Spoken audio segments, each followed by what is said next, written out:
ونصلي ونسلم على سيدنا ومولانا محمد رسوله النبي الكريم الأمين المكين الرؤوف الرحيم. أما بعد فأعوذ بالله من الشيطان الرجيم.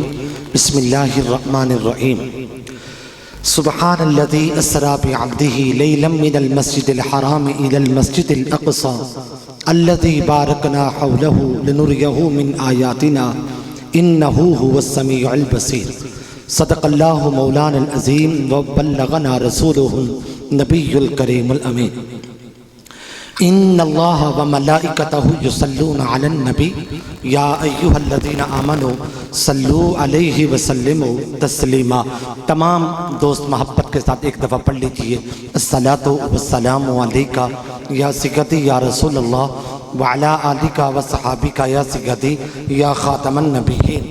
الصلاۃ والسلام علیکہ یا سیدی یا شفیع المذنبین وعلی آلک وصحابک یا سیدی یا سید العالمین. حمد و صلاۃ کے بعد اسی وقار سامعین کرام، آج جو جمعۃ المبارک ہم سب پڑھ رہے ہیں، یہ جو کہ ماہ رجب المرجب میں ہے، اور ماہ رجب المرجب کا سب سے عظیم واقعہ جو تاریخ میں ہوا وہ رسول پاک علیہ السلام کا عظیم معجزہ معراج ہے. رسول پاک علیہ السلام کا یہ معجزہ معراج جس کا ذکر اللہ پاک نے سورہ بنی اسرائیل 15ویں پارے کی پہلی آیت کریمہ میں فرمایا.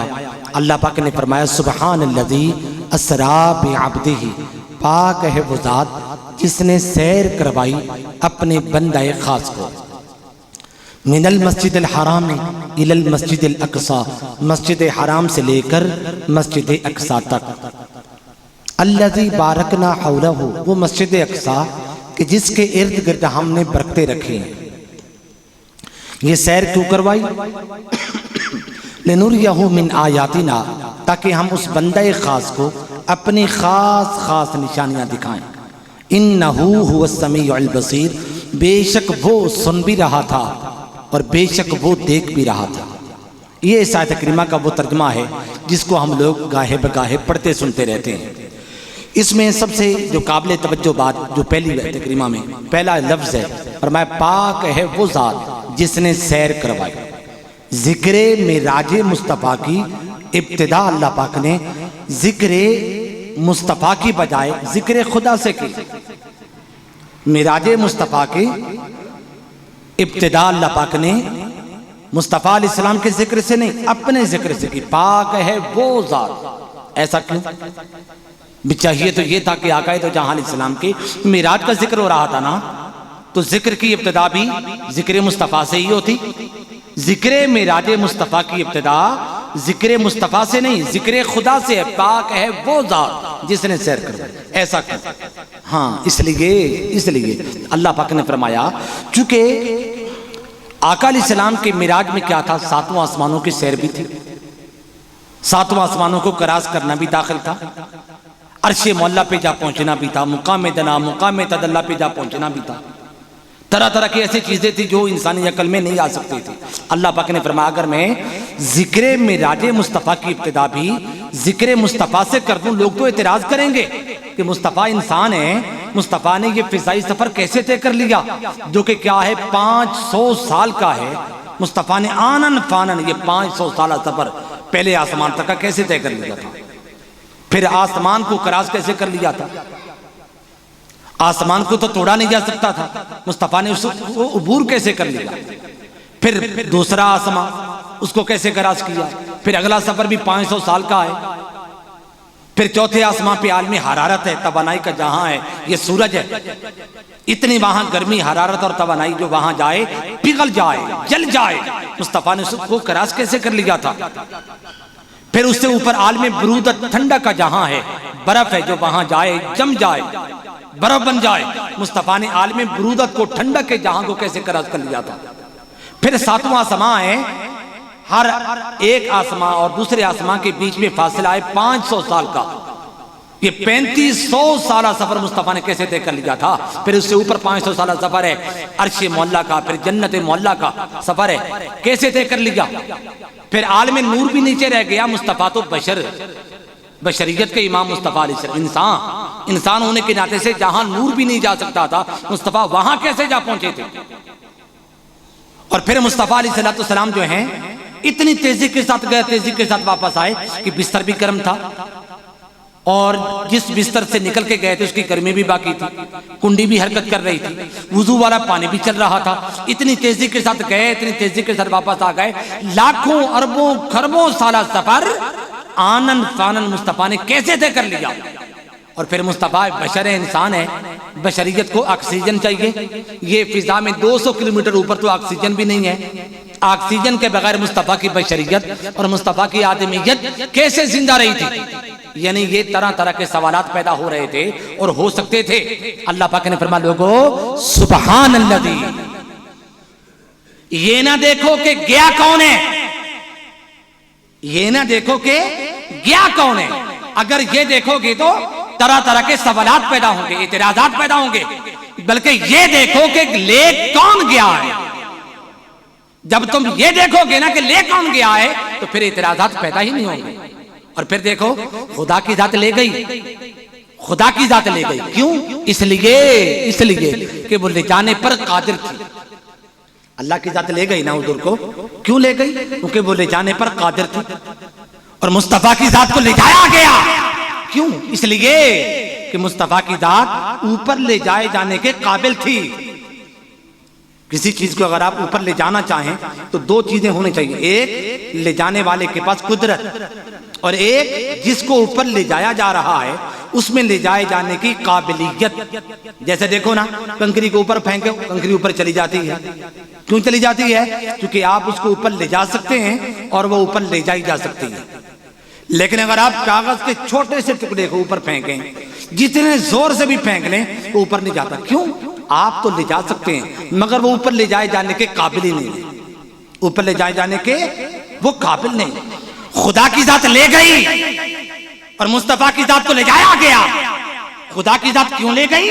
اس لیے لے گئی کہ خدا کی ذات مصطفیٰ کو اوپر لے جانے پر قادر تھی، اور مصطفیٰ کی ذات کو اوپر لے جایا گیا اس لیے لے جایا گیا کہ مصطفیٰ کی ذات اوپر لے جائے جانے کے قابل تھی۔ اور پھر دیکھو سبحان الذی، پاک ہے وہ ذات۔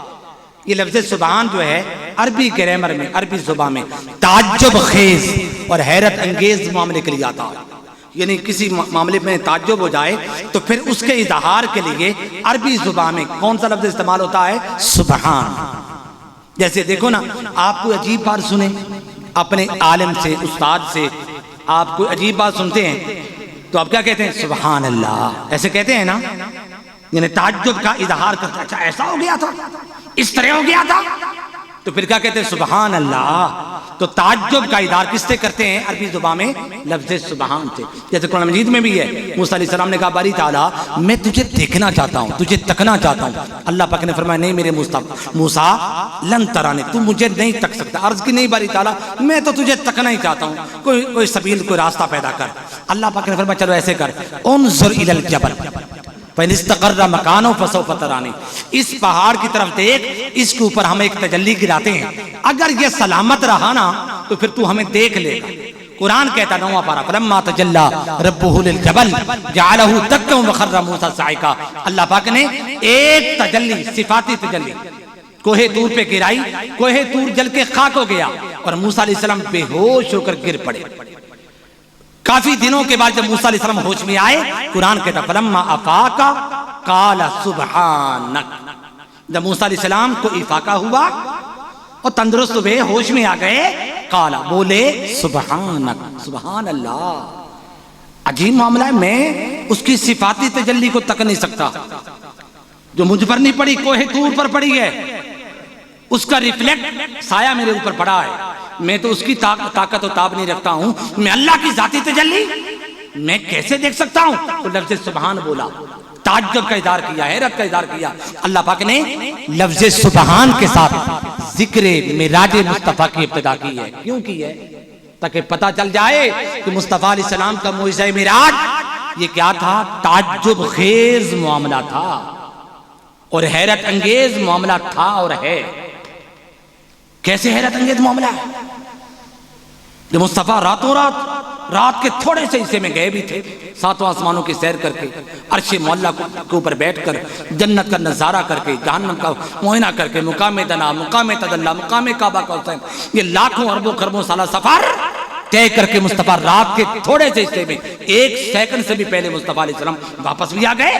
یہ تعجب خیز معاملہ تھا، یعنی گویا لفظ سبحان یہ اعلان کر رہا ہے کہ حضور کا معجزہ معراج یہ خواب کا معاملہ نہیں تھا۔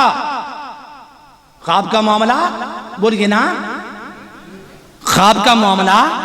میں اس لیے کہلوار ہوں، ایک دفعہ ایسا ہوا کہ میں نے یہ رسول پاک علیہ السلام کے جسمانی معراج پر دلیلیں دی کہ حضور کا یہ معراج کیا تھا، حضور جسم کے ساتھ گئے تھے، جسم کے ساتھ آئے تھے۔ ایک ہمارے بھائی صاحب جہاں بیٹھے ہوئے تھے وہ سوئے پڑے تھے، اس وقت پتہ نہیں یہ لفظ بولا کیا روحانی، انہوں نے وہ لفظ سن لیا اور باہر جا کے بتایا، یوسف صاحب نے سمجھایا ہے کہ حضور روحانی طور پر گئے تھے، خواب میں گئے تھے۔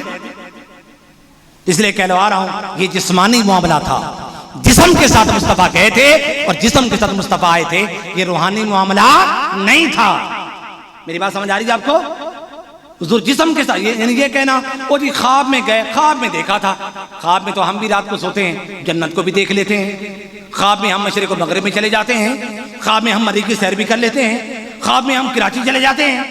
تو خواب کا معاملہ کوئی تعجب خیز معاملہ نہیں ہوتا، کوئی حیرت انگیز معاملہ نہیں ہوتا۔ خواب میں انسان جنت کو دیکھ سکتا ہے، جہنم کو دیکھ سکتا ہے، خواب میں کوئی خدا کو بھی دیکھ سکتا ہے، مگر بات یہاں ہو رہی ہے تعجب خیز معاملے کی، اور تعجب خیز معاملہ بنتا ہی تب ہے جب کوئی یہ کہے کہ حضور جسم کے ساتھ گئے اور جسم کے ساتھ واپس آئے۔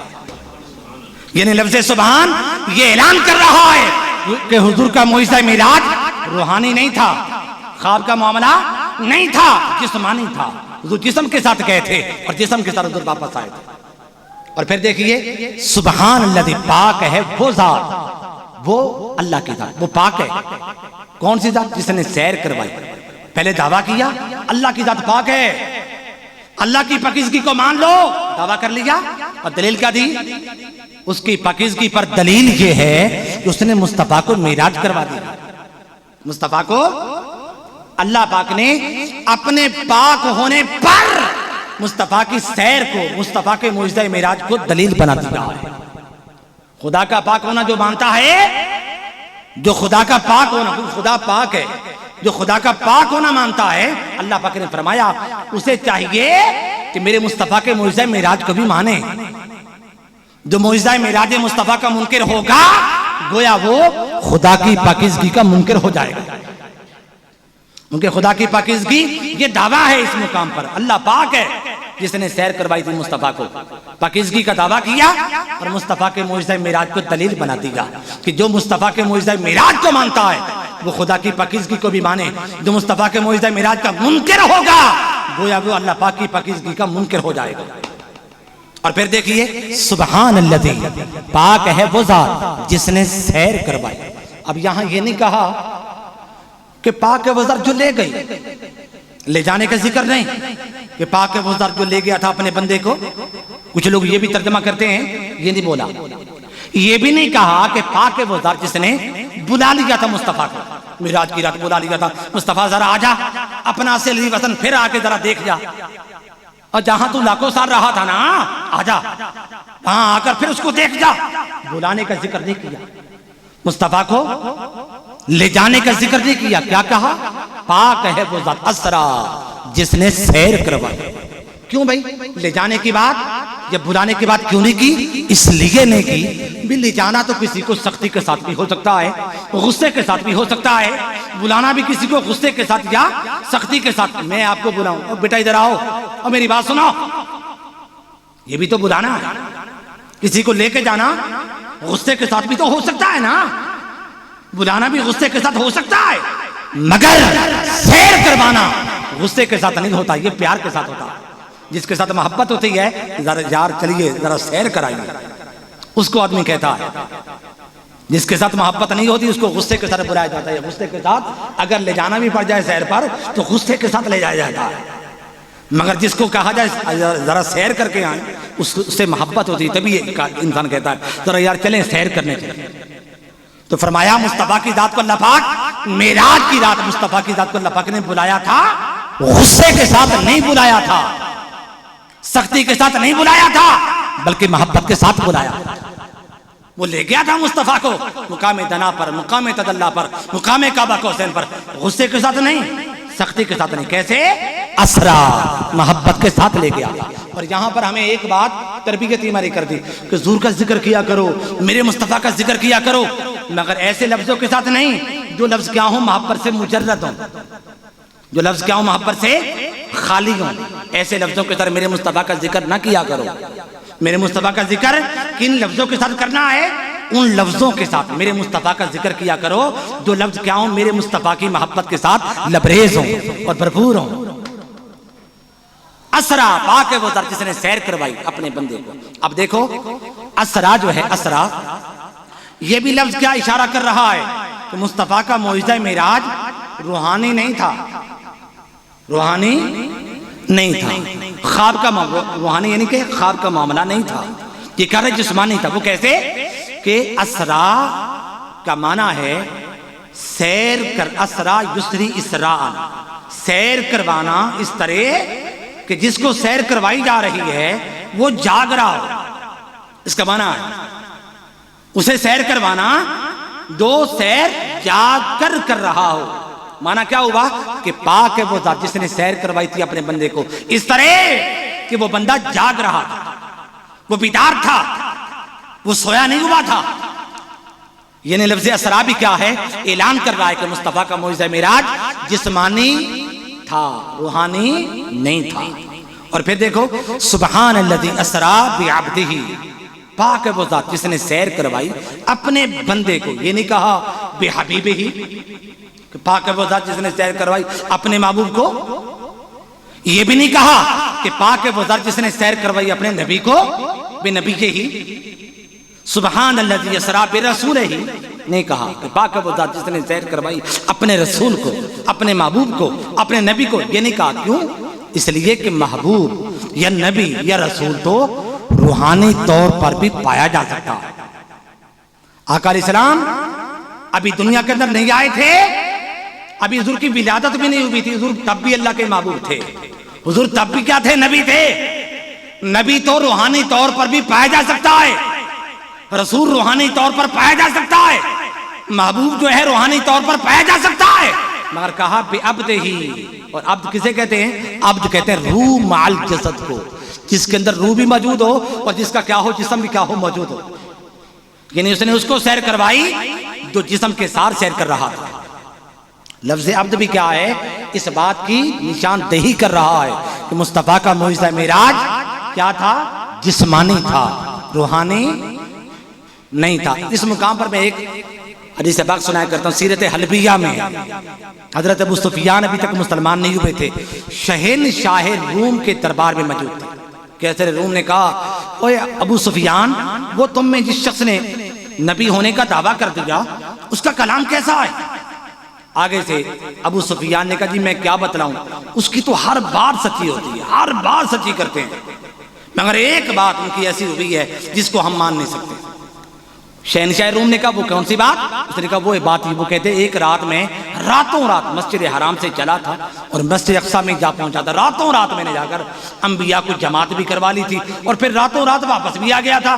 حالانکہ مسجد حرام سے مسجد اقصیٰ تک کا جو سفر ہے یہ 6 مہینے کا سفر ہے، یہ تو پورے سال کا سفر ہے آنے جانے کا. اور وہ کہتے راتوں رات گیا بھی تھا، راتوں رات آ بھی گیا تھا. یہ ایک عجیب بات ہے جس کو ہم مان نہیں سکتے، بقیہ ان کی ہر بات سچی ہوتی ہے. شہنشاہ روم نے کہا اچھا یہ بات جھوٹی ہے، بلکہ تمام باتیں سچی. ابھی یہ باتیں ہو ہی رہی تھی، اسی اثناء کلام میں ایک پادری غیر مسلم شخص وہاں بیٹھا ہوا تھا، وہ کھڑا ہو گیا. اس نے کہا ابو سفیان ذرا یہ بتلاؤ وہ کس رات کے بارے میں یہ بات کرتے ہیں کہ میں راتوں رات مسجد اقصیٰ میں گیا تھا اور انبیاء کو جماعت کروائی اور پھر واپس بھی آ گیا، وہ کس رات کے بارے میں بات کرتے ہیں؟ آگے سے ابو سفیان نے کہا کہ وہ کہتے ہیں 27 رجب المرجب کی رات تھی، اس مہینے کی 27ویں رات تھی. اس رات کے بارے میں وہ کہتے ہیں. اس پر اس پادری نے کہا اگر وہ 27 رجب المرجب کی بات کرتے ہیں تو پھر سچ کہتے ہیں. ابو سفیان کہتا میں چونکہ کافر تھا، میں نے کہا تو غیر مسلم ہو کر عیسائی ہو کر ان کی طرفداری کیسے کر رہا ہے؟ تیرے پاس کیا دلیل ہے؟ اس پر اس پادری نے کہا میں چونکہ مسجد اقصیٰ کا متولی ہوں، خادم ہوں، میرا کام ہے رات کو دروازے وغیرہ بند کرنا. اس رات میں وہاں پر موجود تھا جب میں نے تمام دروازے بند کیے، ایک دروازہ جس کا نام تھا باب محمد، جب میں نے اس کو بند کرنے لگا وہ بند نہ ہوا۔ میں نے بڑا زور لگا، میں نے کہا پتہ نہیں اس کو کیا ہو گیا، وہ بند نہ ہوا۔ میں نے بڑے بڑے مستری بلائے، میکینک بلائے، وہ آ کے بڑا ایڑی چوٹی کا زور لگا چکے مگر وہ دروازہ بند نہ ہو سکا۔ یوں لگتا تھا جیسے ساری عمارت کا بوجھ اس دروازے کے اوپر آ گیا۔ جب بند نہ ہو سکا ہم لوگ رات کو چلے گئے۔ صبح سب سے پہلے مسجد میں داخل ہوا، میں دیکھا مسجد میں داخل ہوا تو اندر کا سما بدلا ہوا تھا، اندر کی کیفیات بدلی ہوئی تھی، اندر کا ماحول بدلا ہوا تھا۔ یوں لگتا تھا جیسے رات کو یہاں کوئی آیا ہو۔ وہ پادری کہتے بس اس صورتحال کو دیکھ کر اچانک مجھے اپنی لہامی کتاب پہ یہ قول یاد آ گیا کہ نبی آخر زمان کی علامات میں سے ایک علامت یہ بھی ہوگی، ایک رات وہ مسجد حرام سے چلے گا اور مسجد اقصی میں یہاں پہنچے گا اور باب محمد کے ذریعے اندر داخل ہو جائے گا اور داخل ہو کر سارے انبیاء کو جماعت کروا کر راتوں رات وہ پھر واپس بھی جا پہنچے گا۔ بس میں سمجھ گیا۔ نعرہ رسالت، عظمت شان مصطفیٰ۔ ابو سفیان کہتا ہے میں سمجھ گیا، وہ پادری کہتا ہے میں سمجھ گیا کہ وہ نبی رات کو آیا بھی تھا اور پھر رات کو واپس بھی چلا گیا۔ بھائیو اگر رسول پاک علیہ السلام کا یہ معجزہ معراج جسمانی نہ ہوتا تو پھر باب محمد کو کھلا رکھنے کی ضرورت ہی نہ تھی۔ یہ جو مسجد اقصی کا دروازہ کھلا رکھا گیا کہ وہ پادری کہہ رہے صبح جب میں آیا دروازے کو کھولا وہ کھل بھی گیا، بند کے تو بند بھی ہو گیا۔ اتنا اہتمام کیوں کروایا؟ کیونکہ مصطفیٰ نے جسم کے ساتھ آنا تھا اور مصطفیٰ نے جسم کے ساتھ واپس جانا تھا۔ سبحان الذی یسریٰ بعبدہ، پاک ہے وہ ذات جس نے سیر کروائی اپنے بندہ خاص کو۔ دیکھو بعبدن نہیں کہا، بعبدن کہ پاک ہے وہ ذات جس نے سیر کروا دی بندے کو، اس لیے کہ بندے تو ہم بھی ہیں تو پھر فرق نہ ہو سکتا۔ ہم کبھی بندے اللہ کے ہیں، کبھی بندے کیا ہیں؟ شیطان کے ہیں۔ عبد وہ ہوتا ہے جو کبھی بندہ کیا ہو اللہ کا ہو اور کبھی بندہ کیا ہو شیطان کا بھی ہو جائے۔ شیطان کی بات مانے شیطان کا بندہ، اللہ کی بات مانے تو اللہ کا بندہ۔ مگر مصطفیٰ عبد نہیں ہے، وہ کیا ہے؟ عبدہ ہے۔ کلمے میں کیا پڑھتا ہے؟ اشہدو ان محمد عبدہ۔ اور حضور اللہ نے بھی فرمایا سبحان الذی اسریٰ بعبدہ، حضور اس کے بندے ہیں۔ اقبال نے بھی کہا عبد دیگر عبدہ چیزیں دیگر، عبد ہونا اور بات ہے، عبدہ ہونا یہ اور بات ہے۔ عبد وہ ہوتا ہے جو رب کی رضا چاہے اور عبدہ وہ ہوتا ہے جس کی رضا خود خدا چاہے۔ وَلَسَوْفَ يُعْطِيكَ رَبُّكَ فَتَرْضَىٰ، میرے مصطفیٰ رب تجھے اتنا عطا کرے گا، اتنا عطا کرے گا کہ تو اپنے رب سے راضی ہو جائے گا۔ اس مقام پر یہ نہیں کہا بے حبیب ہی، بے نبی ہی، بے رسول ہی، کہ جس نے سیر کروائی اپنے رسول کو، اپنے نبی کو، یہ نہیں کہا، بے عبد ہی کہا۔ کیوں؟ عبد کس کو کہتے ہیں؟ عبد کہتے ہیں جس کی توجہ اللہ کی طرف، جس کی توجہ کیا ہو؟ اللہ کی طرف ہو۔ اس مقام پر رسول ہی نہیں کہا، نبی ہی نہیں کہا، کیونکہ رسول وہ ہوتا ہے جس کی توجہ امت کی طرف ہو، نبی وہ ہوتا ہے جس کی توجہ امت کی طرف ہو۔ اللہ نے کہا جانتے ہو جب محبوب کو میں نے بلایا تھا نا تو پھر محبوب کی ساری توجہ میری طرف ہو گئی تھی۔ دیکھو نا یہ تو اللہ کی بے ادبی ہے نا، اللہ حضور کو بلاتا اور حضور اللہ کی طرف دیکھتے ہی نہ، توجہ ہی نہ کرتے، ادھر ہی دیکھتے رہتے۔ نہیں، اس نے کہا بعبدہ ہی، جب مصطفیٰ کو ہم نے بلایا تھا نا تب مصطفیٰ پھر رسول بن کر امت کو نہیں دیکھ رہے تھے، نبی بن کر نبی ہو کر امت کو نہیں دیکھ رہے تھے، بعبدہ ہی، وہ عبد ہو گئے تھے۔ اور عبد وہ ہوتا ہے جس کی توجہ اللہ کی طرف ہوتا ہے۔ جب ہماری توجہ مصطفیٰ کی طرف ہوگی تو پھر مصطفیٰ کی بھی توجہ ہماری طرف ہوگی۔ اور سبحان الذی اسریٰ بعبدہ لیلا، یہ معراج کب ہوئی؟ رات کو ہوئی۔ کتنی دیر ہوئی؟ رات کے تھوڑے سے حصے میں۔ اب یہ باتیں بڑی طویل باتیں، صرف ایک بات کرتا ہوں، بھی رات کو کیوں کروائی؟ دن کو معراج ہو جاتی؟ نہیں، دن کو ہو جاتی۔ ابو جہل ہونے کا سرٹیفکیٹ کیسے حاصل کرتا اور حضرت ابوبکر صدیق ہونے کا لقب کیسے پاتے؟ ہر کوئی دیکھ لیتا حضور نہیں ہے، اچھا گئے ہوں گے، آ گئے، چلو آ چکے ہیں، کسی کے لیے انکار کرنے کی گنجائش نہ رہتی۔ مگر مصطفیٰ رات کو گئے تاکہ پتہ چل سکے کون ہے جو انکار کر کے اپنے آپ کو ابو جہل بناتا ہے اور کون ہے جو بن دیکھے تصدیق کر کے اپنے آپ کو صدیق بناتا ہے۔ رات کو گئے اور پھر دیکھو محبوب کی اور محب کی ملاقات یوں تو دن کو بھی ہو جاتی ہے، محب اور محبوب ملاقات دن کو بھی کرتے رہتے ہیں مگر ملاقات جو خاص ہوتی ہے اس کے لیے ٹائم پھر رات کو رکھا جاتا ہے. اچھا رات کو آنا, رات کو بیٹھیں گے, رات کو بات کریں گے, رات کس معاملے پہ سوچیں گے, کیونکہ دن کو تو شور ہوتا ہے نا, دن کو تو کافی لوگ آ جاتے ہیں, توجہ پھر کم ہو جاتی ہے. نہیں میرے محبوب, چونکہ خاص ملاقات کرنی ہے, خاص تجھے انوار و تجلیات دکھانے, میرے محبوب دن کو نہ آنا, رات کو آنا. کہ رات کو معراج کروا کر اعلان کیا کہ یہ ملاقات کوئی عام نہیں تھی, یہ ملاقات خاص تھی. سبحان الذی اسری بعبدہ لیلا, ساری رات کو معراج ہوئی نہیں, ساری رات کو نہیں. لیلن کے اوپر جو تنوین, دو زبریں جو ہیں اس کو عربی میں کہتے ہیں تنوین, اور تنوین کی کئی قسمیں, ان میں سے ایک قسم ہے تنوین تقلیل. یہ تنوین تقلیل ہے, اس کا معنی پتہ کیا ہے, اس کا معنی ساری رات نہیں, رات کے بالکل تھوڑے سے حصے میں. حضور خود فرماتے ہیں, سیدہ عائشہ صدیقہ فرماتی ہیں, ما فقد جسد محمد فی لیلۃ الاسراء, کہ معراج کی رات یوں لگا جیسے حضور کا جسم مجھ سے جدا ہی نہیں ہوا. ایسے لگا, گئے بھی آئے بھی, لاکھوں اربوں خربوں سفر طے بھی کر لیا, مگر یوں لگا جیسے مجھ سے حضور جدا ہی نہیں ہوئے. اور حضور خود فرماتے ہیں, آقا علیہ السلام واپس آ, فرماتے بستر ابھی گرم تھا, کنڈی بھی حرکت کر رہی تھی جہاں سے نکل کے گئے تھے, اور وضو والا پانی بھی چل رہا تھا اتنی تیزی کے ساتھ.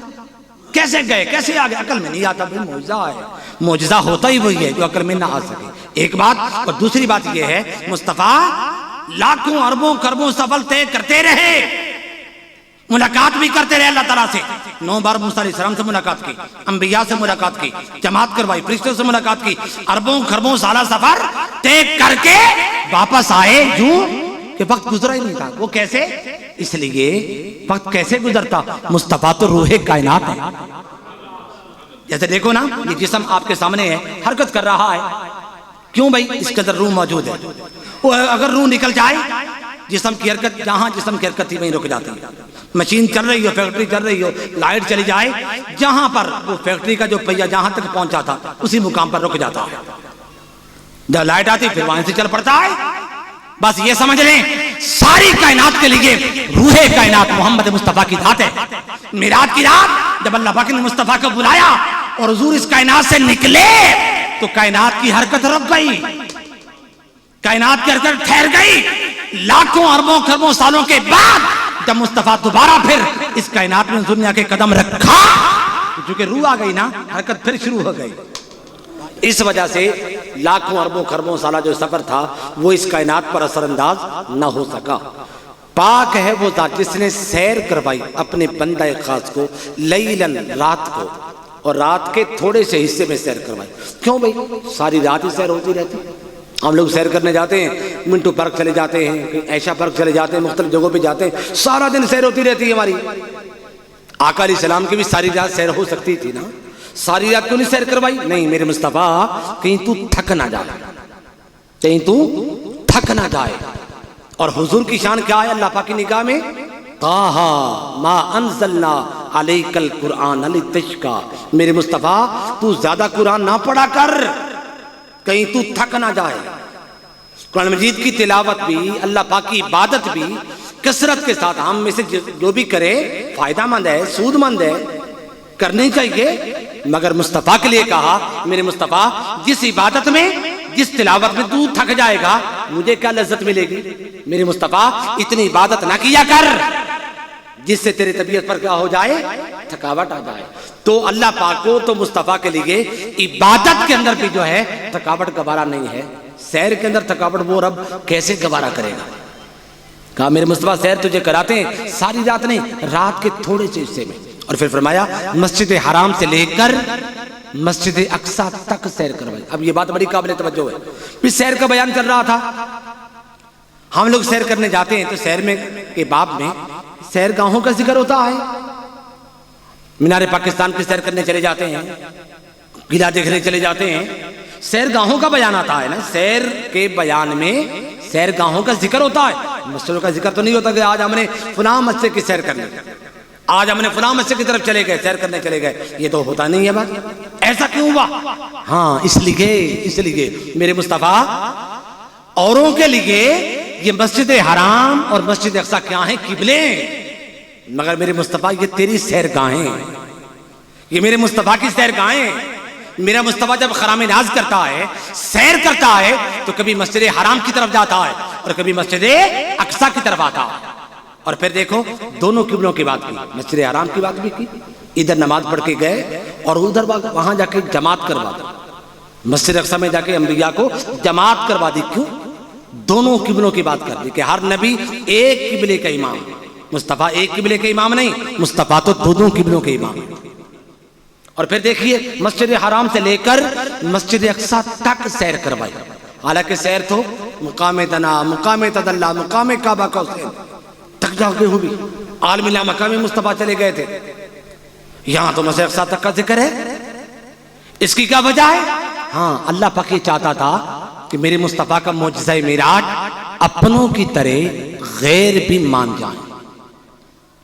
اگر یہ کہا جاتا کہ مصطفیٰ کو جو سیر کروائی گئی یہ مسجد حرام سے لے کر مقام دنا تک کروائی گئی، مقام کعبہ قوسین تک کروائی گئی، مقام اوادنا، مقام عرش مولا کہاں کہاں تک جا کروائی گئی، ابو جہل کو کیا پتا کہ مقام دنا کیا ہے، مقام تدلی کیا ہے، مقام کعبہ قوسین کیا ہے، مقام اوادنا کیا ہے؟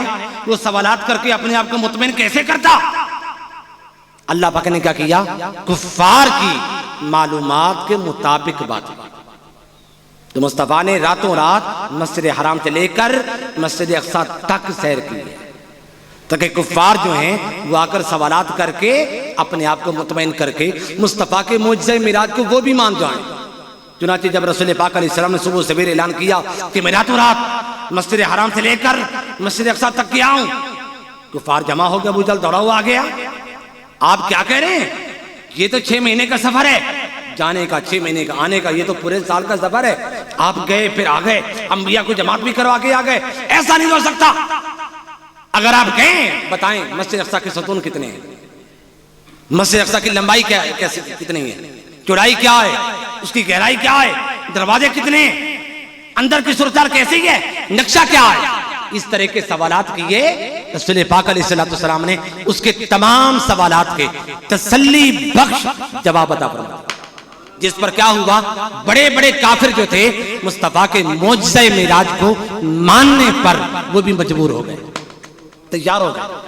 مسجد حرام سے لے کر مسجد اقصی تک کا جو بیان ہے یہ مصطفیٰ کی معراج کے اختتام کا، یہ انتہا کا بیان نہیں ہے، یہ کفار کی معلومات کی انتہا کا بیان ہے کہ ان کی معلومات اتنی تھی۔ اور پھر دیکھیے مسجد اقصی وہ ہے الذی بارکنا حولہ، وہ ہے جس کے ارد گرد ہم نے برکتیں رکھی ہیں۔ برکتیں تو گھروں کے اندر ہوتی ہیں، اور اللہ فرما رہا ہے مسجد اقصی کے ارد گرد ہم نے برکتیں رکھتی ہیں۔ ارد گرد کون سی برکتیں ہیں؟ ہاں حدیث پاک میں حضور نے فرمایا مسجد اقصی وہ ہے جس کے ارد گرد 20,000 انبیاء کے مزارات ہیں، وہ برکتیں وہ ہیں۔ مطلب کیا ہوا کہ اللہ کے گھر کے اندر بھی برکتیں ہوتی ہیں، رحمتیں ہوتی ہیں، مگر جیسی برکتیں اور جیسی رحمتیں انبیاء کے، اولیاء کے، صلحاء کے مزارات پر ہوتی ہیں، ایسی برکتیں اور رحمتیں تو اللہ پاک کے گھر کے اندر بھی نہیں ہوا کرتی ہیں۔